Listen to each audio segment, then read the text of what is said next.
어느 만석군 농사를 짓는 한 부잣집에 며느리가 새로 들어오게 되었습니다.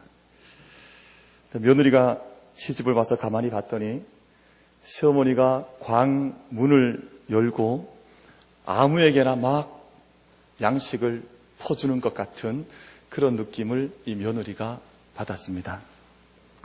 모슴이 찾아오든 소장농이 찾아오든 이웃 사람이 찾아오든 어떤 사람이 찾아오더라도 시어머니가 광문을 얼마나 넓게 여는지 며느리 마음속에 시어머니의 행위에 대한 어떤 생각이, 의심이 들게 되었습니다.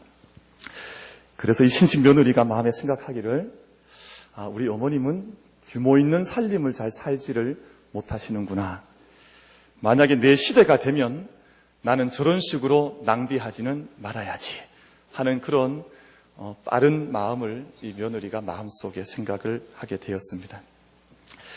이제 드디어 세월이 많이 흘러서 시어머니가 세상을 떠나시고 드디어 며느리의 시대가 도래를 했습니다. 광열쇠를 받는다 그러죠. 광열쇠를 이어받고 경제권을 이어받은 며느리가 이제 가계부를 펼쳐놓고 시어머니와는 다르게 이제 정말 알뜰하게 살피고 써가면서 집안 경제를 관리를 하기를 시작을 했습니다. 그런데 이상하게도 며느리가 경제권을 잡은 이후로부터 만석이 되지를 않는 겁니다. 알뜰하게 경제를 살피고 가계부를 써가면서 소출 결산을 해보는데 예전에 시어머니 때만큼 그렇게 만석으로 집안 곳간이 차지를 못하는 거예요. 왜 그랬을까요? 지금은 답을 안 하셔도 됩니다. 젊은 며느리가 보기에 시어머니가 참 해픈 것 같았지만 그 시어머니는 온 동네의 어른이었습니다. 문을 활짝 열고 사람들에게 쌀을 베풀고 물품을 베풀 때 동네 모든 사람들에게 넉넉한 그늘이 되었던 분이 바로 이 어머니였습니다. 그 넉넉한 그늘 밑에 사람들이 쌀을 한 대박씩 얻어가면서 그 얻어온 쌀로 음식을 해먹고 신명나게 일을 했던 겁니다. 그때 시어머니가 아무리 해프게 쓰는 것 같아도 그 시어머니 덕분에 그 집이 만석군 집안이 될 수 있었던 것입니다.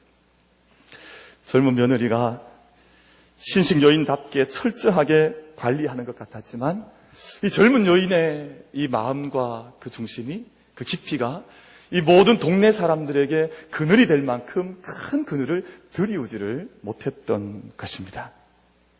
선한 영향력을 깊게 전하지를 못했습니다. 그런 말이 있습니다. 노인이 많은 사회는 허약해지지만 어른이 많은 사회는 더없이 강하다. 노인들이 많아지면 사회가 허약해지지만 노인이 아니라 연세가 얼마나 되든지 관계없이 어른이 많아지면 사회는 그보다 더 강한 사회가 없다 하는 그런 이야기가 됩니다.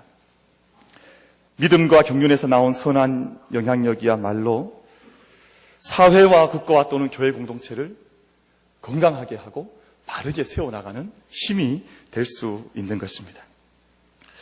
지난 주간에 그 미국 사회를 떠들썩하게 했던 그 한두 장의 사진이 있었습니다. 이 사진 때문에 미국 사회가 전체가 떠들썩했는데 바로 41대 대통령이었던 조지 부시 아버지 대통령, 아들 대통령 말고 아버지 대통령의 사진 때문에 미국 사회가 한번 들썩였습니다. 저기 사진이 나왔죠? 저 사진입니다. 이 대통령, 조지 부시 대통령을 경호하는 경호팀에 2살 난 아들을 둔 경호원이 있는데 이 2살 배기 아들 가운데 이름이 패트릭이라고 하는 아이가 소아성 백혈병에 걸려서 머리를 다 잃어버리게 되었습니다.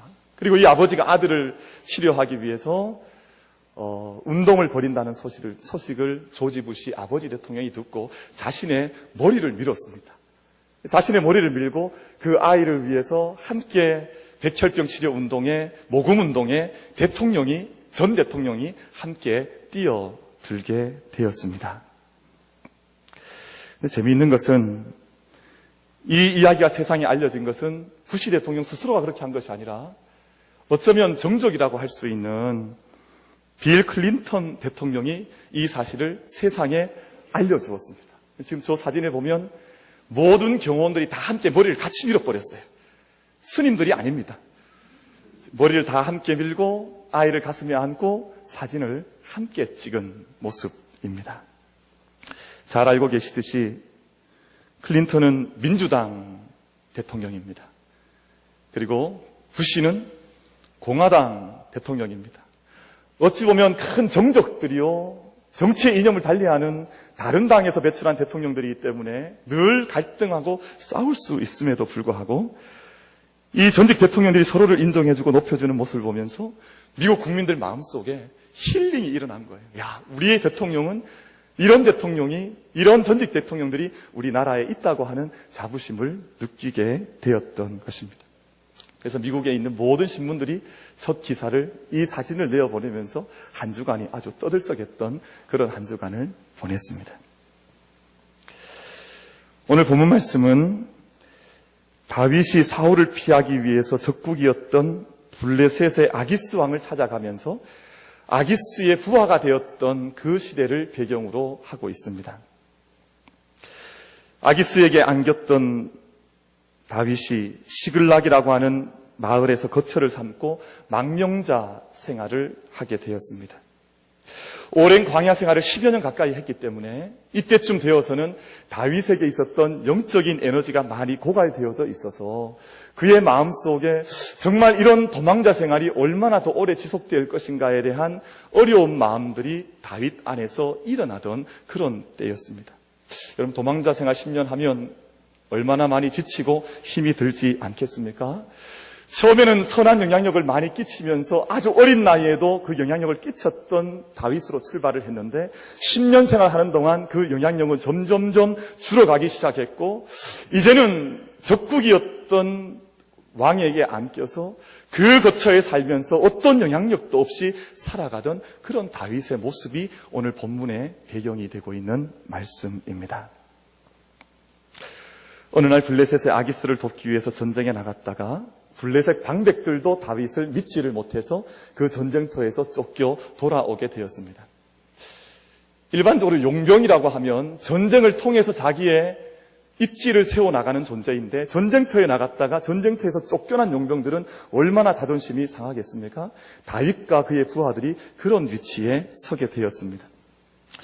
그래도 그 전쟁이 이스라엘과 사울을 대한 전쟁이었기 때문에 다윗이 내신 위로를 얻으면서 내가 이스라엘과 싸워도 되지 않게 되었구나 라고 스스로를 자위하면서 다시금 시글락으로 돌아오게 되었습니다.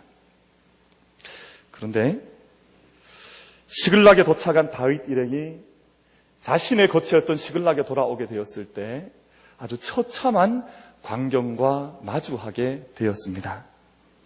마을을 비운 사이에 아말렉이라고 하는 부족과 아말렉 군대가 이 시글락을 침범해 들어와서 마을은 다 불태워버렸고 온 마을은 쑥대밭을 만들어버렸고 그 마을에 두고 떠났던 처자들과 모든 재산들을 이 아말렉 군대가 다 탈취해서 가져가 버리고 빼앗아가 버리고 끌고 가버리고 말았던 것입니다. 10년 광야 세월을 이렇게 달려왔는데 하나님께서 언젠가는 때를 주시리라고 믿고 10년을 달려왔지 않습니까? 그리고 1년 4개월 동안 시글락이라고 하는 곳에서 아기스의 부하가 되어서 적국의 부하가 되어서 자기의 모든 자존심도 내려놓고 그렇게 1년 4개월을 생활해 왔는데 남은 것은 잿더미밖에 남지 않고 모든 처자들과 재산들은 다 없어져 버렸고 잿더미 위에 놓여있는 모습을 바라보면서 다윗과 600여 명의 부하들의 마음이 어땠을 것인가 하는 것은 저희가 짐작해 볼 수 있으리라고 생각을 합니다. 이 처참한 광경 앞에서 다윗과 백성들이 주저앉아서 말씀을 확인해 보면 울 기력이 없을 때까지 거기에서 주저앉아서 울었다라고 그렇게 말씀을 하고 있습니다. 더 이상 눈물이 나오지 않을 때까지 눈물샘이 다 말라버려서 어떻게 더 울어야 할지도 알지 못하는 그때까지 다윗이 땅바닥에 주저앉아서 통곡하여 울었다라고 본문은 증언을 하고 있습니다. 그런데 신비로운 것은 그 끝모를 바닷가 같은 곳, 더 이상 정말 더 추락할래야 추락할 수 없을 것 같은 그 영적 깊은 어둠의 자리에서 오히려 다윗이 깨어나고 있는 것을 오늘 본문 말씀을 통해서 저희가 확인을 해보게 됩니다. 다윗에게 전혀 예상하지 못한 일이 일어났습니다. 처자식을 잃었던 백성들이 누군가를 향해서 자기의 분과 울분을 토해내려고 하는데 그 대상을 바로 다윗으로 잡았습니다. 지난 10년 동안 함께 공동체를 이루고 달려왔는데 그들과 함께 먹고 자고 동굴 생활을 하고 정말 기쁨도 슬픔도 우리가 흔히 하는 말처럼 다 함께 나누면서 달려왔는데 갑자기 백성들이 돌을 들어서 다윗을 치려고 합니다. 30장 6절 말씀을 보면 백성들이 자녀들 때문에 마음이 슬퍼서 다윗을 돌로 치자 하니 라고 말씀을 하고 있습니다. 절망과 슬픔의 경험이 너무 커지고 나면 미움과 분노와 적개심으로 변해서 누군가를 공격하지 않으면 안 되는 그런 모습으로 바뀌어지는 것 같습니다. 그리고 다윗을 돌로 치려고까지 했습니다. 그래서 본문 30장 6절 하반절 말씀을 보면 본문은 이렇게 기록을 하고 있습니다. 다윗이 크게 다급하였으나 그의 하나님 여호와를 힘입고 용기를 얻었더라. 저는 이 말씀 중간에 오히려라는 단어를 한번 넣어보면 우리가 본문을 더 잘 이해할 수 있지 않을까 하는 생각을 해봅니다. 다윗이 크게 다급하였으나 오히려 그의 하나님 여호와를 힘입고 용기를 얻었더라. 정말 지금 외부로부터는 모든 것을 빼앗긴 존재가 되었고 안으로부터도 자기의 백성들에게 돌로 침을 당하는 그때에 이상하게도 그때 오히려 하나님으로 인해서 용기와 힘을 얻게 되었다고 본문은 증언을 하고 있습니다. 일반적으로 많은 사람들이 20세기의 인물로 간디를 꼽습니다. 그리고 21세기의 인물로 넬슨 만델라 남아공 전 대통령을 21세기의 인물로 꼽습니다. 넬슨 만델라 전 남아공 대통령이 27년 동안 감옥 생활을 했다 그래요. 상상이 되십니까? 27년 동안 감옥 생활을 했으니까 어찌 보면 인생의 가장 황금기를 그 긴 시간을 감옥 생활에서 했는데 1962년부터 1990년까지 만 27년을 감옥 안에서 지냈습니다. 드디어 1990년에 만 27년 감옥 생활을 끝내고 이제 출소를 하는데 그때 그 장면이 전 세계에 생중계가 되었습니다. 그때 많은 사람들이 27년을 생활하고 나면 얼마나 초췌한 모습으로, 얼마나 허물어진 모습으로 감옥에서 나올까 하는 그런 마음으로 그 TV를 주시하고 있었는데 그 감옥에서 27년을 보내고 걸어 나오는 넬슨 만델라 대통령의 패션에 사람들이 놀라고 말았습니다. 그가 입고 있었던 와이셔츠, 그리고 그가 메고 나왔던 넥타이, 그가 입었던 셔츠, 그가 입었던 모든 모습이 지금 정말 감옥에서 27년을 보내고 나오는 사람이 맞는가 할 정도의 우구심을 들게 할 만큼 정말 멋쟁이가 감옥 속에서 걸어 나오는 것을 사람들이 대하게 되었습니다. 무엇보다 사람들이 놀랬던 것은 만델라의 얼굴 속에 나타나고 있는 그의 여유로움과 그의 웃음과 그의 표정이었습니다. 아마 많은 사람들이 27년을 감옥 속에서 생활을 하고 나오면 이제는 더 허물어질 것이 없을 정도로 허물어진 사람을 기대하고 있었는데 감옥에서 걸어 나오는 만델라의 모습은 전혀 다른 모습으로 감옥에서 걸어 나오는 것이었습니다. 27년을 감옥 생활을 하는 동안 사람들의 증언에 의하면 한 번도 어려운 표정을 짓거나 화내는 모습을 본 사람들이 없었다고 증언을 합니다. 결국은 만델라의 미소 띈 그의 얼굴이 아파르트 헤이트라고 해서 인종차별 정책을 펼쳤던 남아공 백인들과 흑인들의 마음을 녹여서 함께 한 나라를 이루어가는 일에 그의 미소와 그의 얼굴이 쓰임을 받았습니다. 다윗이 다급하였으나 오히려 그의 하나님 여호와를 힘입고 용기를 얻었더라. 인생의 수많은 다급한 순간들이 우리에게 다가오지 않습니까? 그래, 정말 그 사람의 영성과 그 사람의 실력과 인격과 품성은 정말 어려운 순간에 처해 있을 때, 일상적인 삶에는 다 좋지 않습니까? 우리가 언제라도 나이스 할 수 있고, 언제라도 친절할 수 있고, 언제라도 넉넉할 수 있지만, 정말 어려움의 순간에 처했을 때 그 사람의 영적인 실력들과 인격들과 믿음이 다 드러나게 되는 것입니다. 이 시간 예배하는 저희들이 정말 선한 영향력을 행사하는 사람들을 찾아보기가 어려운 이때에, 정말 어려운 그때에 오히려 하나님을 힘입고 선한 영향력을 행사할 수 있는 믿음의 일꾼들이 다 될 수 있기를 축복을 드립니다. 다윗은 지난 1년 4개월이나 되는 긴 시간을 아기스의 수하가 되어서 아기스의 보호 아래서 살았습니다.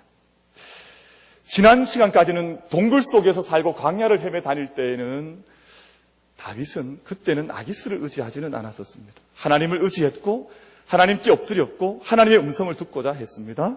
그런데 10여 년 광야 생활을 거쳐오는 동안 더 이상 사울을 피할 수가 없어서 찾아들었던 것이 블레셋의 아기스 왕이었었는데, 이상하게도 지난 1년 4개월 동안 다윗에게는 하나님께 묻고 엎드리는 시간이 조금씩 사라져 가기를 시작을 했습니다.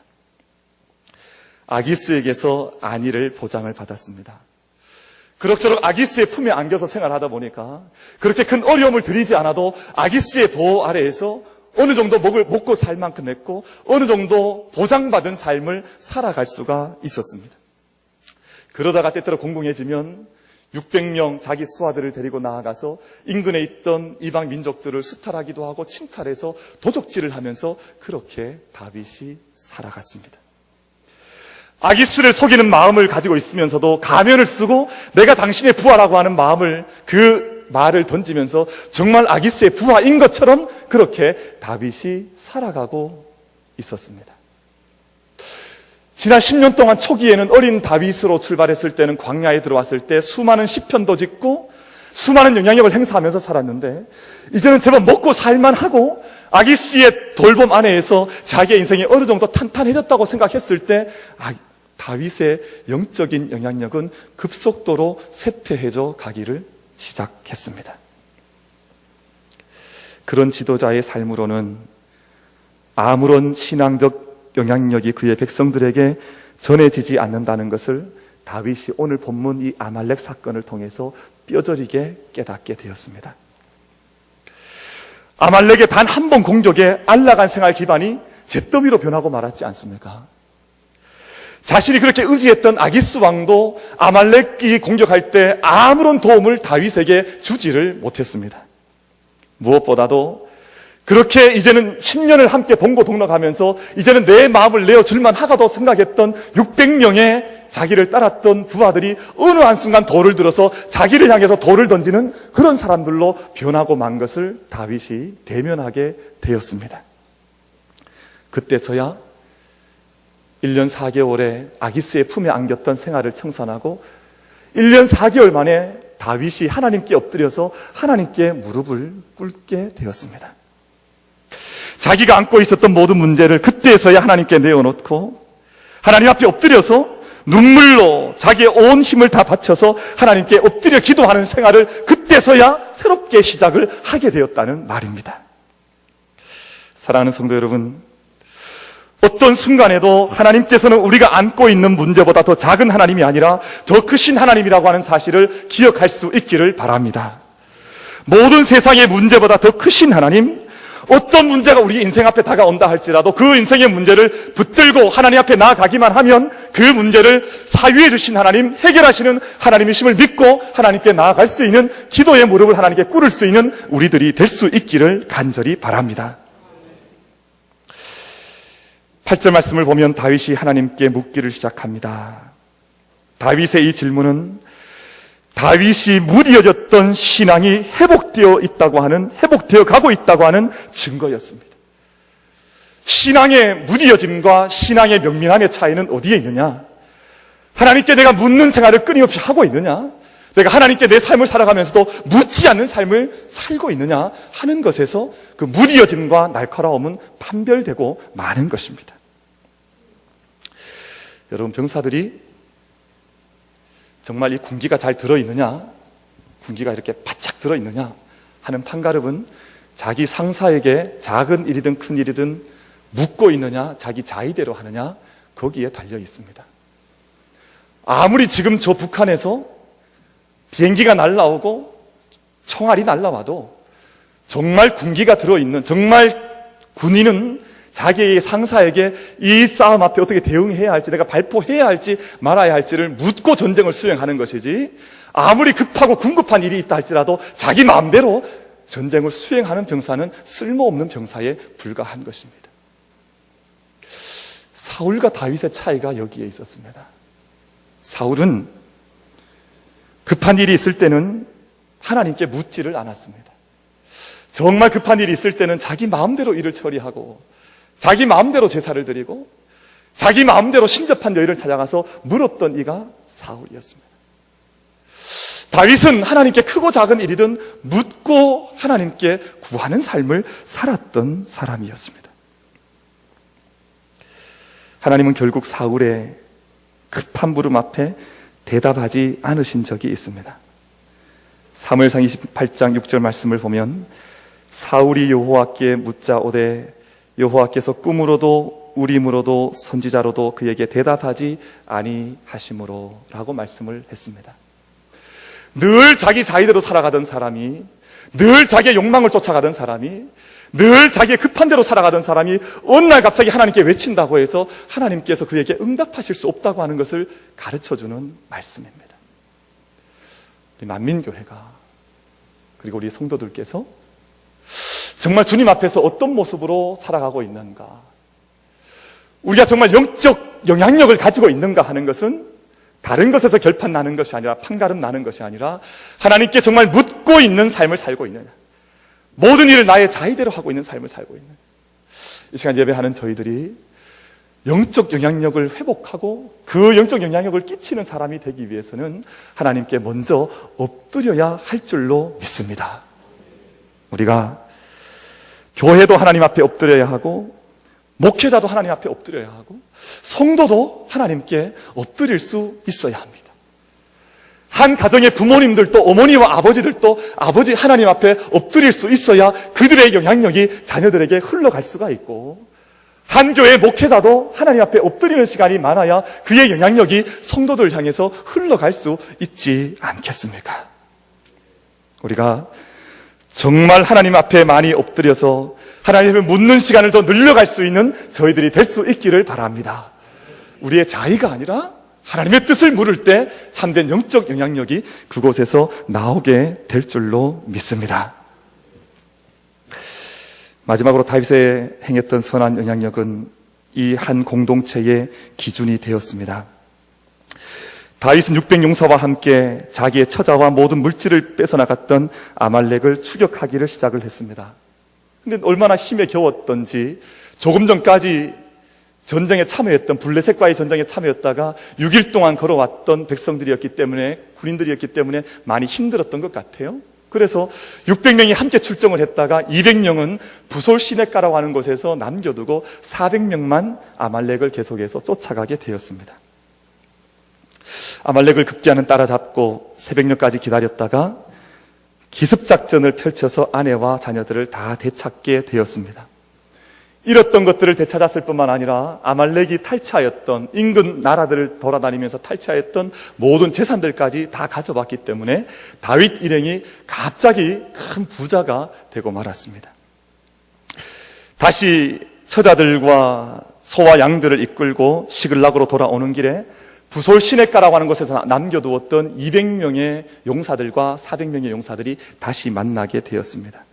아마 전쟁에서 승리했기 때문에, 또 처자들과 다 함께 만나는 자리였기 때문에 많은 사람들이 함께 기뻐하고 정말 함께 축하하는 그런 승리의 감격을 나눌 때였습니다.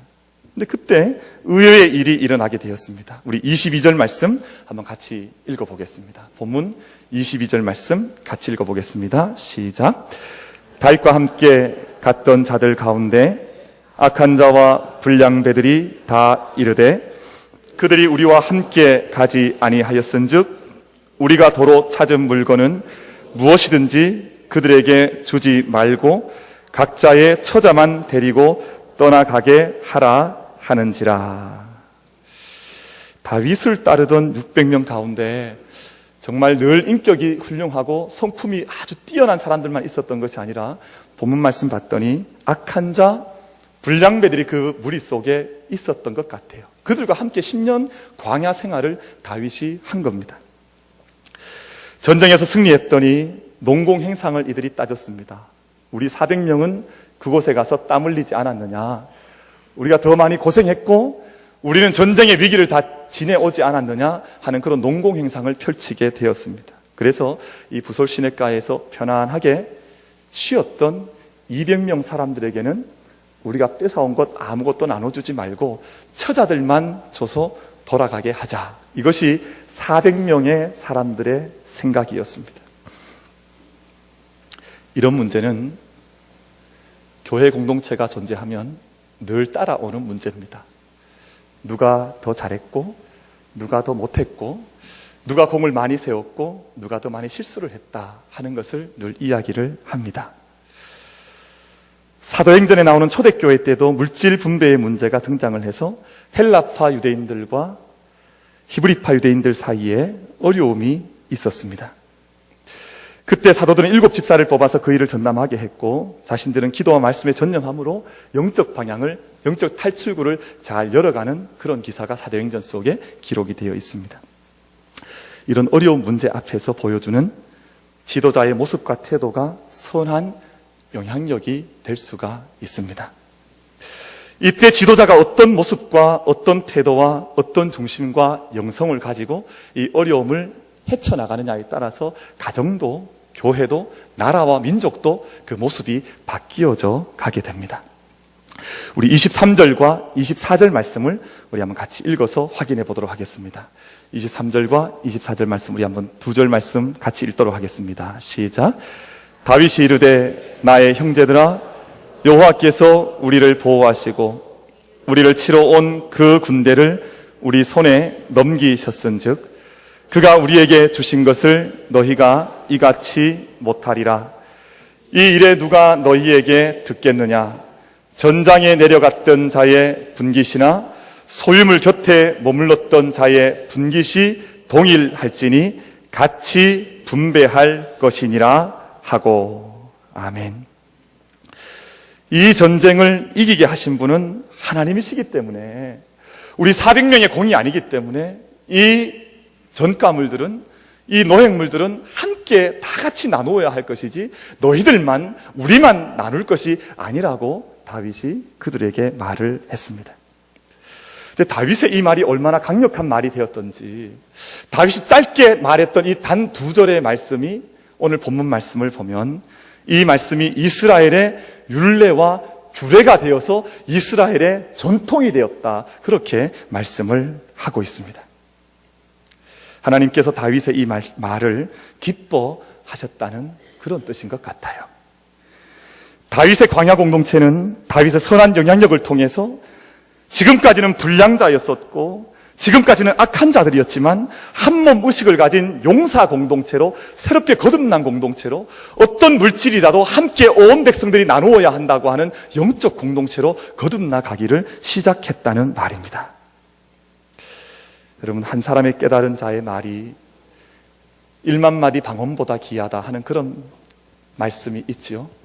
한 사람이 깨달아서 가르치는 그 가르침이 1만 마디 방언보다 귀해서 힘이 있고 능력이 있다, 그렇게 말씀을 하고 있습니다. 다윗이 끼쳤던 선한 영향력이 믿음 안에서 그가 깨어났을 때 비로소 영향력을 발휘를 하기를 시작을 했습니다. 그리고 그 선한 영향력이 공동체를 세우는 힘으로 드러나기를 시작을 했습니다.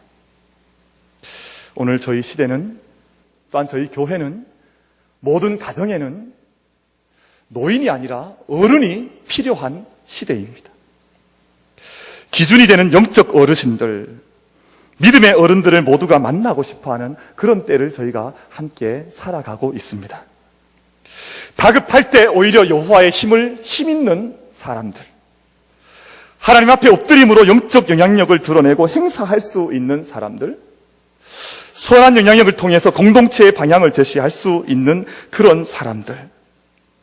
오늘 저희가 영적 영향력이라고 하는, 선한 영향력이라고 하는 주제를 가지고 함께 말씀을 나누었습니다만, 오늘 시간 예배하는 저희들이 하나님, 제가 저의 삶의 자리에서 누구에게 영향을 주고 받고 살아가고 있습니까? 사람은 불갑을 누군가로부터 영향을 받고 살아가고 있고, 불갑을 누구에게인가에게 영향을 끼치며 전하며 살아가고 있습니다. 우리 교회가, 또 우리 사랑하는 성도들께서 참된 영적인 영향력을 가진 선한 영향력을 끼치는 사람들이 되어져서 이 세상을 그 누군가에게 맡기는 사람이 아니라 우리로부터 하나님의 역사가 시작될 수 있도록 하나님께 의지하여 나아갈 수 있는 우리 만민 공동체가 될 수 있기를 주님의 이름으로 축복을 드립니다.